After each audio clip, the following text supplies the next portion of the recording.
லலிதா அம்மா சமையல் சேனலுக்கு வந்திருக்கும் அனைவருக்கும் வணக்கம். இன்னைக்கு இறால் தொக்கு எப்படி செய்யறதுன்னு செய்முறை பார்க்கலாம் வாங்க.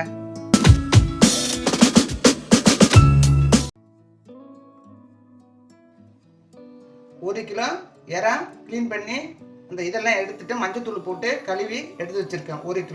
ஒரு கிலோவுக்கு 2 ஸ்பூனு இல்லைன்னா 3 ஸ்பூனு மிளகாத்தூள் உங்கள் காரத்துக்கு ஏற்றபடி போட்டுக்கோங்க. கொஞ்சம் சோம்பு தாளிக்கிறதுக்கு பூண்டை இந்த மாதிரி நசுக்கி வச்சுருக்கேன். இன்னும் கூட போட்டுக்கிறதுனாலும் போட்டுக்கலாம். இவ்வளோ பூண்டு நான் நசுக்கி வச்சுருக்கேன். தாளிப்பதற்கு 5 ஸ்பூனு கடலெண்ணெய் எடுத்திருக்கேன், 1/2 டீஸ்பூனு மஞ்சத்தூள் எடுத்திருக்கேன், 1 ஸ்பூனு கல்லுப்பு எடுத்திருக்கேன், பெரிய தக்காளி 2, பெரிய வெங்காயம் 2, கொஞ்சம் கருவேப்பிலை. செய்முறை பார்ப்பதற்கு முன்னாடி லைக் பண்ணுங்க, சப்ஸ்கிரைப் பண்ணுங்க, பெல் பட்டனை அமுக்கி விடுங்க. சோம்பு போட்டுக்கலாம். இப்போ சோம்பு பொரிஞ்சிட்டு நான் பெரிய வெங்காயம் 2 நைஸாக கட் பண்ணி வச்சுருக்கேன், அதை போட்டுக்கலாம்.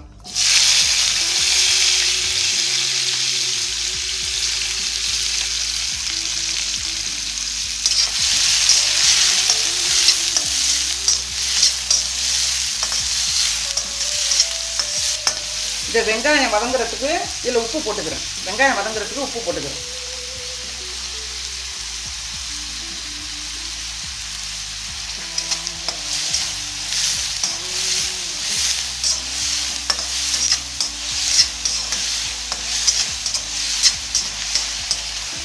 இப்போ கொஞ்சம் நல்லா வதங்கிட்டு வெங்காயம், இப்போ அந்த பூண்டு 1-2 தட்டி வச்சுருக்கோம்ல, ஒரு கைப்படி பூண்டு இங்கே பாருங்கள், இவ்வளோ பூண்டு தட்டி வச்சுருக்கேன். இதை அப்படியே போட்டுக்கலாம்.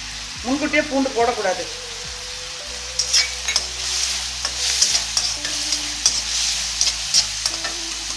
இப்போ வதக்கணுன்னே பூண்டு போட்டு வதக்கணுன்னா கருவேப்பிலை போட்டுக்கலாம்.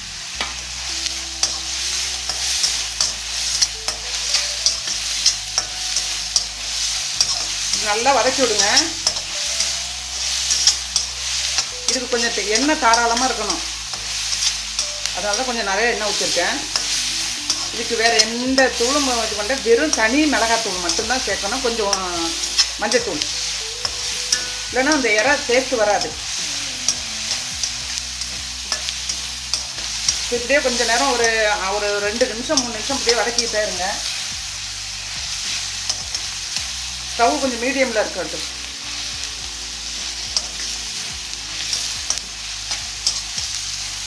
இதுக்கு இவ்வளோ தூரம் வெந்தால் போதும் வெங்காயம். இப்போ தக்காளி போட்டுக்கலாம். தக்காளி போடுறோம் பார்த்துங்க. 2 தக்காளி, பெரிய தக்காளி 2 தக்காளி போட்டிருக்கேன். இதுக்கு வந்து வேறு எதுவும் சேர்க்க போகிறதில்ல, எந்த மசாலும் சேர்க்க கூடாது. வெறும் மிளகாத்தூள் போட்டு சேர்த்து ஒரு வாட்டி செய்து பார்த்துட்டு சொல்லுங்கள் கமெண்டில்.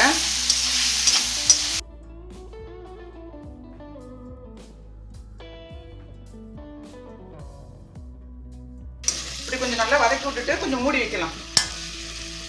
ஒரு 2 நிமிஷம் இப்படி மூடி வைக்கலாம். மூடி வைக்கிறேன் பார்த்து. மீடியமில் வச்சுருக்கேன். கொஞ்சம் நேரம் மூடி வச்சு வேகட்டும் தக்காளி வெங்காயம்லாம். இப்போ 2 நிமிஷம் ஆகிட்டு திறந்து பார்க்கலாம். திறந்து இப்படி கிளறி விடுங்க. இப்படி தக்காளி வெங்காயம் பூண்டு எல்லாம் ஒன்று போல் வேகட்டும்.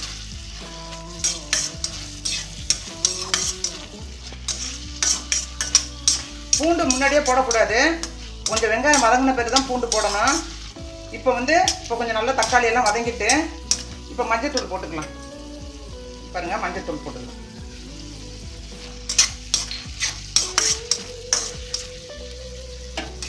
அடுத்தது மிளகாத்தூள் 2 ஸ்பூனு 2.5 ஸ்பூன் போட்டிருக்கேன். காரத்துக்கு தகுந்தாப்புல போட்டிருக்கேன். நாங்கள் கொஞ்சம் காரமாக சாப்பிடுவோம், அதனால கொஞ்சம் காரம் ஜாஸ்தி போட்டிருக்கேன்.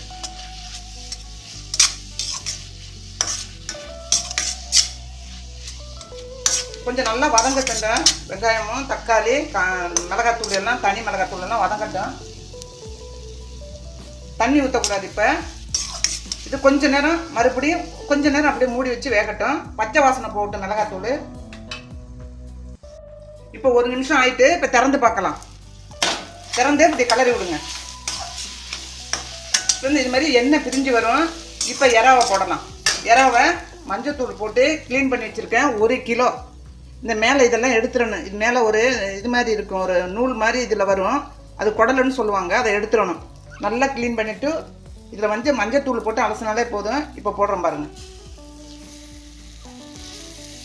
நல்லா கொஞ்சம் தண்ணி புழிஞ்சிட்டு போடுங்க.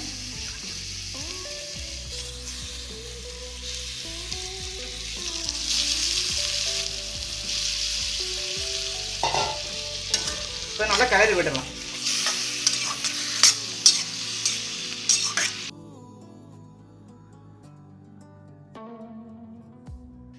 கிளறி விட்டுட்டேன். ஒரு நிமிஷம் அப்படியே மூடி வைக்கலாம். ஸ்டவ் கொஞ்சம் மீடியம்ல வைக்கலாம்.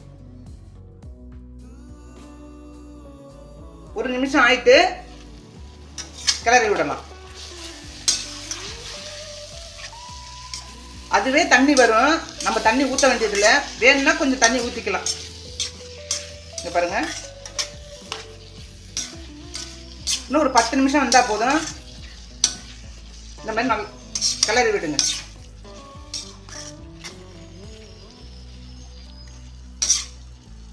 கிளறி விட்டுட்டு மறுபடியும் ஒரு நிமிஷம் அப்படியே வேகட்டும்.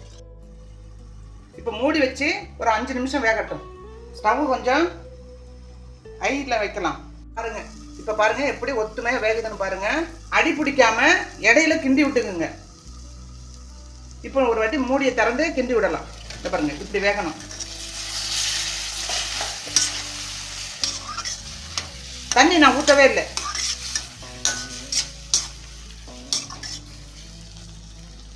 இறாவிலே தண்ணி வரும். தண்ணி ஊற்றாதீங்க. இப்போ உப்பு டேஸ்ட் பார்க்கலாம். உப்பு இருக்கா எப்படின்ட்டு பார்க்கலாம்.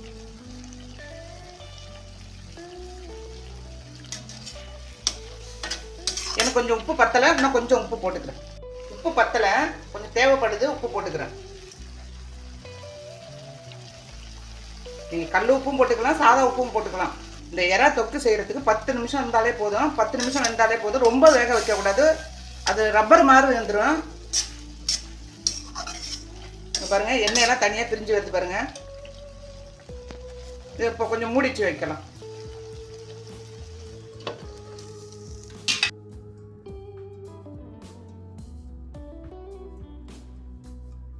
இப்போ திறந்து கிண்டி விடலாம். எவ்வளோ கலர்ஃபுல்லாக இருக்கு.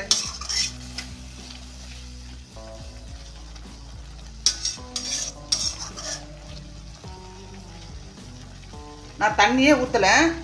அந்த தக்காளிலேருந்து தண்ணி வரும், எறாவிலேருந்து தண்ணி வரும். அதனால நான் தண்ணி ஊற்றாமல் செய்கிறேன். உங்களுக்கு கொஞ்சம் தண்ணியாக வைக்கிறதுனா வச்சுங்க. தண்ணி அப்படி வைக்க வேண்டியதில்லை. இது நான் பிரிஞ்சி சாதத்துக்கு சாப்பிட்றதுக்காக இந்த மாதிரி செஞ்சுருக்கேன். இல்லை சாதத்திலே போட்டு கலக்கி சாப்பிட்லாம்.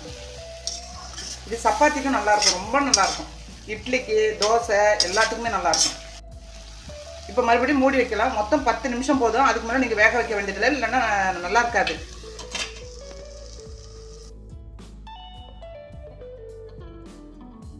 இப்போ 5 நிமிஷம் கழிச்சு ஓப்பன் பண்ணி பார்க்கலாம். பாருங்கள், எண்ணெய் எல்லாம் பிரிஞ்சு வந்துட்டு இப்போ நல்லா வெந்திருக்கு. இந்த எறாவோட கலர்லாம் மாறிச்சு பாருங்க. இப்போ ஸ்டவ் ஆஃப் பண்ணிடலாம்.